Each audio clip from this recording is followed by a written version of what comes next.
German influencer and cyclist Laura Viktoria Härtig dies after honeymoon collision in the Dolomites.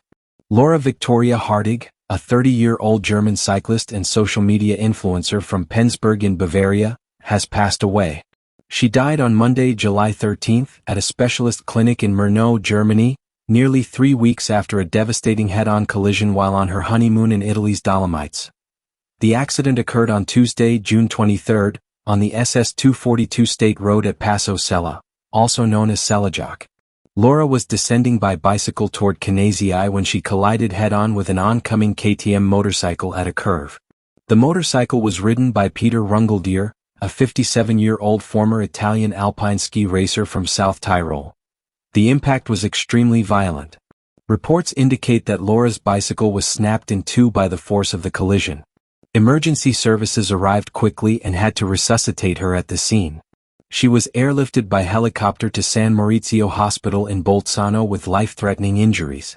On July 9, she was transferred to a clinic in Murnau, closer to her family in Germany, where she succumbed to her injuries on July 13. Peter Runggaldier suffered serious fractures but was not in life-threatening condition. He was airlifted to Santa Chiara Hospital in Trento for treatment. Laura had married her husband, Tilman, just days or a few weeks before the tragedy. The couple had chosen the Dolomites for part of their wedding and honeymoon celebrations. She was an experienced and passionate mountain biker and hiker who regularly shared her adventures on her Instagram profile under the handle Ultima Laura, where she documented her rides and love for the mountains.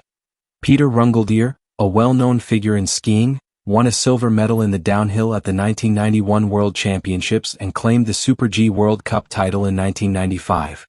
Following the accident, he issued a statement on social media requesting privacy and respect for his pain, adding that his thoughts are with all those affected and their families. Prosecutors in Trento are investigating the circumstances of the collision. Authorities are examining the events to determine if any criminal charges, such as vehicular manslaughter, may be appropriate. The exact cause and dynamics of the crash in the curve remain under review. This tragedy has reignited discussions about road safety for cyclists on popular mountain routes in Italy, especially roads shared with motor vehicles like the scenic passes in the Dolomites. Laura's death is noted as one of several fatal cycling incidents in the region this summer. Laura Viktoria Härtig was remembered as a vibrant young woman with a deep passion for the outdoors, mountains, and cycling. Her large social media following reflected her enthusiasm for sharing these experiences. Friends, family, and followers are mourning the loss of a newlywed who was enjoying what should have been one of the happiest times of her life.